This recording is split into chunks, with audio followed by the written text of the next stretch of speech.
Hello, welcome to Sound and Fury Book Reviews. As usual, I am Tina. Today I'm doing something very special, something I haven't done in a while. One of my favorite things to do, and it is a book haul video of classic sci-fi, obviously used books. I got these from a used bookstore that I love. So I used to live in this city, and I'm not going to tell you what city it is. So my kids ended up having a birthday party in that city today, and in that plaza was one of my favorite used bookstores because it has like a huge massive wall of classic sci-fi, and it's run by this like adorable really old man, and he looks the same as he did 20 years ago. He still only takes cash. Like, it's great. So I had a really fun time. So what I'm going to do with these is I'm going to read you this stack that I got of books. I'm going to show you the covers, and I'm just going to kind of laugh my way through this because some of these back covers are absolutely wild. Here we go. 5 for Infinity. Astronav Negative. They'd plotted for months and finally pirated the Quasar X for an unauthorized and illegal expedition of space. No one knew the spaceship's capabilities, its potential at sea speeds. By the time they found out, the Quasar X had broken the light barrier and all hell turned loose. The best part is the same pictures on the back. I don't know what this is about.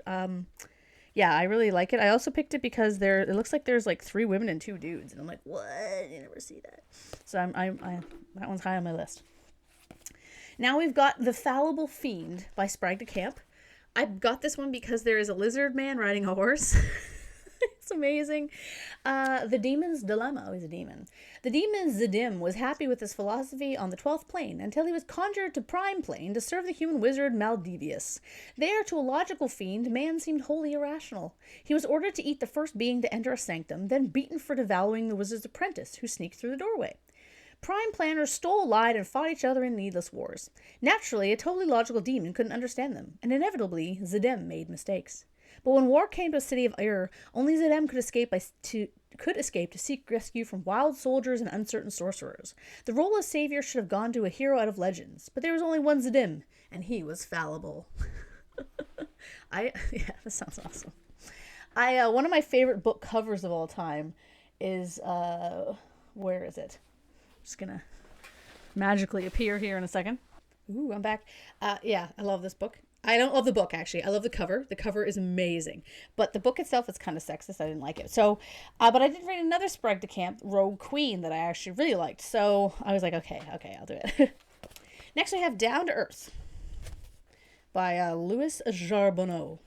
The Earth was little more than a memory for them, a memory stretching over time in the black abyss of space, a memory kept alive by the huge three-dimensional images sent up to save them from the madness of their isolation. Everything had been arranged to protect their bodies and their minds, this family of 4, alone on a tiny planet in the outer galaxy. But one day, first insignificantly, then ever more unmistakably, the elaborate machinery began to show flaws.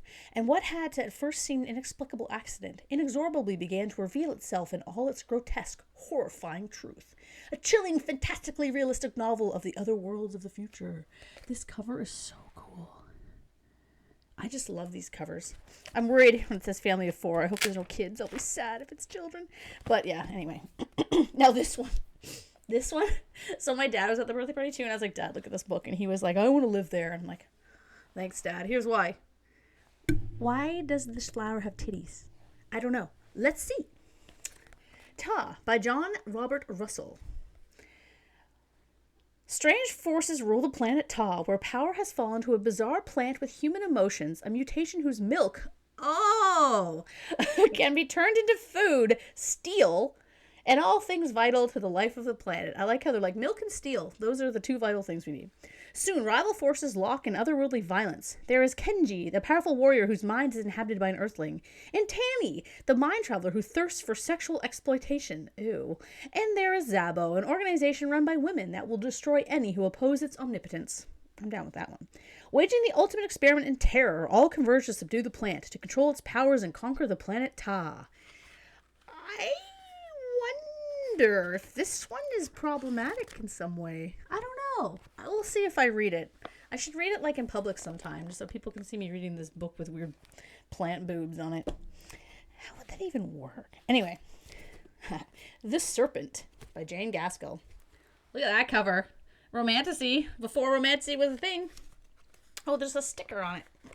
Oh yeah, I got this one from a different store. Because we dumped my kids with my my father, their grandfather, and we went to the used store where I got a jacket and some new shoes because my jacket was fraying, like literally falling apart, and my shoes were also fraying and literally falling apart because I hate shopping. So my husband was like, "See if there's any here," and yeah, $30. I got a brand new like leather, like faux leather jacket, and I got some new shoes. I showed my sister, and she was like, "Those shoes are worth like $300." I'm like, $10. Anyway, still trying to get the sticker off this thing. I'm just gonna make up the words that are underneath if I can't do it. Why do they do this? Jerks. Okay.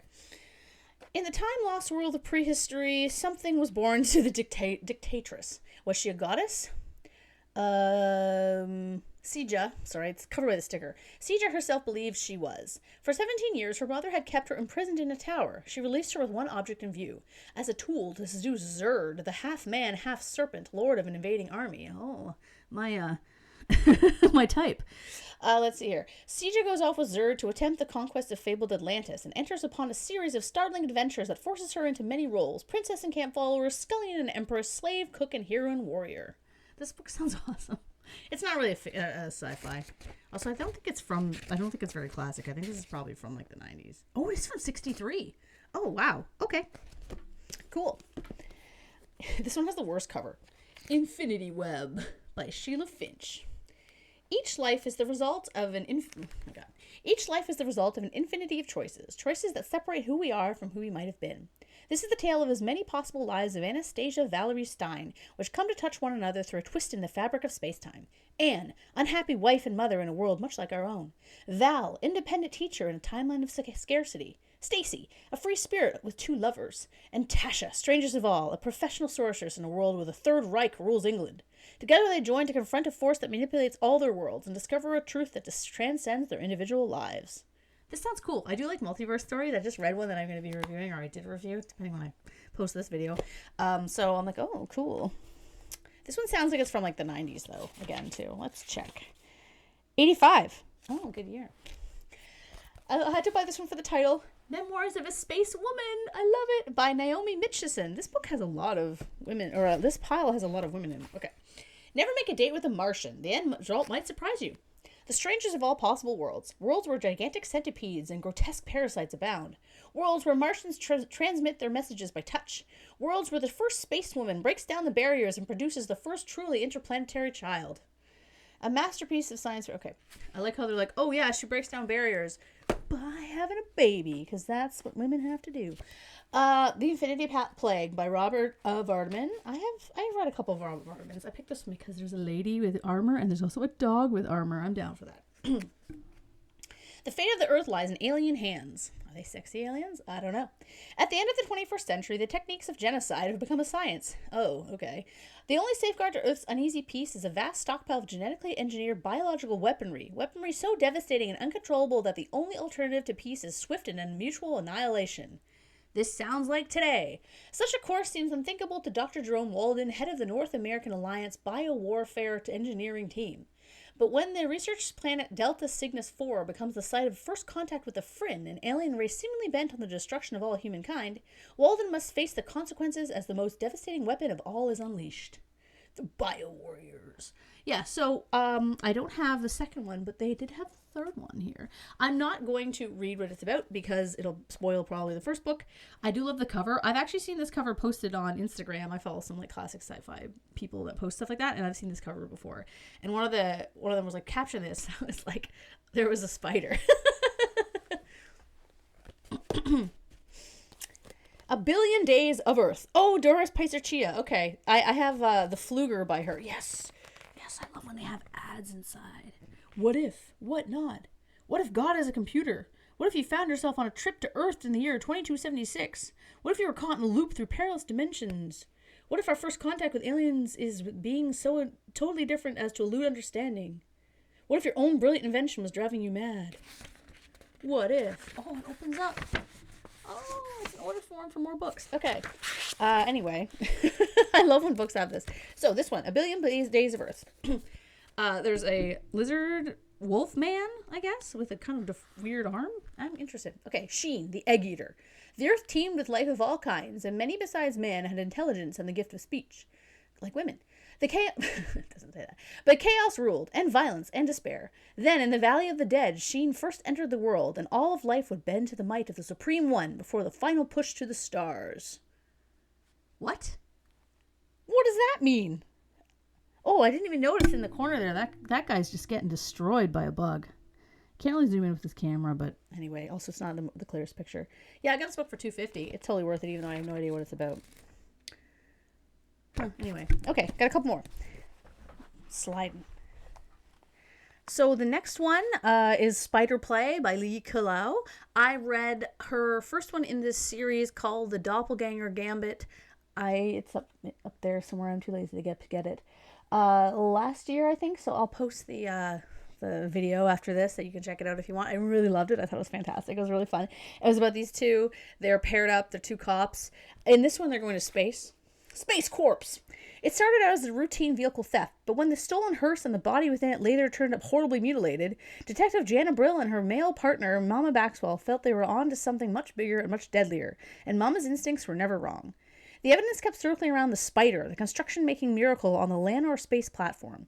It would soon lead Brill and Maxwell on a twisted trail from a gang war on Earth to the citadel of technology in space to a heart-stopping race from a corporate army all too ready to kill to protect its secrets, and towards the web of the marvel that has now become a deadly spider play. So this must be book 3 or 4, because the second one I know is not this one, because I don't have it, and I regret not buying it when I bought the first one. I don't know, I should just always buy a series. It doesn't even tell you what the other ones are, so this must be like another publisher probably produced this one. I can't even, yeah, anyway. Dome World. Only one thing could save Earth's most important cities. Treason. Didn't expect that. Dean McLaughlin. I've tricked and schemed and organized the overthrow of lawful government. I can't read. Mason felt a chill coming over him. I'm doing a terrible thing. I've let my people be trapped in a corner where their only hope of getting out alive is to follow me. One bomb could demolish the entire undersea world, protected by a fragile plastic dome. Then don't use plastic. One man could save it by betraying his country. A prophetic, gripping novel of the near future, when the Earth's last frontiers are 3 miles down at the bottom of the sea. Beautiful cover, though. Like, absolutely gorgeous. I love these old covers. So lovely. A couple more. Right-Handed Wilderness by Robert Wells. This is one of the more boring covers. HT 233. Otto Heteroterotorf 233. Okay, thank you for writing it out in full. A life form so highly adapted that it can feed on literally anything. Starting as a chemical, it can develop into a plant and end up as a plant animal. Under control, it is an infinitely useful, indeed vital source of high-grade protein. And, of course, extremely valuable. Given abilities, such as, for instance, the human carrier, it is infinitely dangerous. In fact, it presents the ultimate threat. That is the problem that Shroud, a doctor of some 200-odd years, was called upon to solve. Okay. I don't know what this cover has to do with any of that, but it's still pretty cool. 2 more. Robert McKinley's The Blue Sword. Again, I think this might be a fantasy book, but I liked it. I liked the cover. This is the story of Corlath, the golden-eyed king of the free hill folk, son of the sons of Lady Erin. And this is the story of Harry Crew, the Homelander orphan girl who became Hermon Sol, King's Rider, and heir to the Blue Sword, Gontaran, that no woman had wielded since the Lady Erin herself bore it into, I can't see because there's a sticker, battle, I guess, probably. And this is the song of the Kalar of the Hill Folk, the magic of the blood, the weaver of destinies, the Blue Sword. Doesn't really explain what's going on, but I like the cover. Also, it's not sci-fi at all, but sometimes I like these classic fantasies too. They're fun. This one's from 82. And lastly, Planet of the Goths. What is this one? Kicked off Earth. No place to go. During the last decade of the 20th century, Earth was devastated by some unknown disease. The genetically affected survivors began to produce mutated offspring. Feared and hated, these children were deported to Theer, an Earth-like planet in the star system of Capella. Well, that's sad. Earth normals had been told that Theer was a paradise where the mutants lived out their lives in joy and plenty. But the inhabitants of Theer knew differently, and they were determined to get the word back to Earth. It's amazing. Look at this dude on the back. Oh, it's hard to see. I can't zoom in with this. Anyway. He's mutated, but that woman clearly isn't. This looked funny to me. I showed this one to my husband. He was like, oh my god, where do you find these things? So yeah, that's my classic sci-fi book haul for this time of year. I'll probably have another one in July because we go to the cottage around my birthday, and there's a used bookstore there that has a lot of classic sci-fi too. So I always make sure to go. I always love these. Like I get these. I have. I'll show you. I have a lot. I have this whole stack. That whole thing is double or quadruple stacked there. So, I have like one here, and then one behind, one on top of that. I collect them because I think that they're kind of like an unrenewable resource. They do sci-fi books, even from like the 90s onwards, are not the same as these old classic sci-fis, and they have such interesting covers and such cool premises, and because they're so weird and so strange and niche, like publishers today, because it's such a saturated market, aren't going to take a risk on these titles. And so I think it's just important to that someone who loves them, saves them and keeps them from degrading, because like I imagine there are so many, like, someone goes to grandpa's house, grandpa's gone now, and they find these like couple shelves full of these books, and what are they going to do? They don't want them. So they're either going to donate them or, my worst nightmare, like recycle them or throw them out. And I'm just like, most of these, they don't translate them into electronic books. So when they're gone, they're gone. And who knows how many printings, Dome World had, right? Like maybe there's only 300 of these around in the world, or maybe 1,000. Like who knows, right?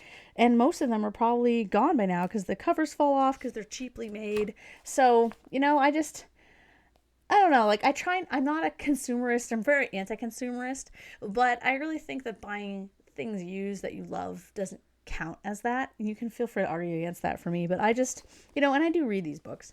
And if I do hate them, I do also donate them back in case someone else would like them. But most of the time, I really love them. So, yeah, there's my little stack. It was so fun. Thank you for checking it out, and let me know which one I should read first. I mean, I still have other classic sci-fis I have on my to-read list, but some of these just, they might sneak in a little earlier. So.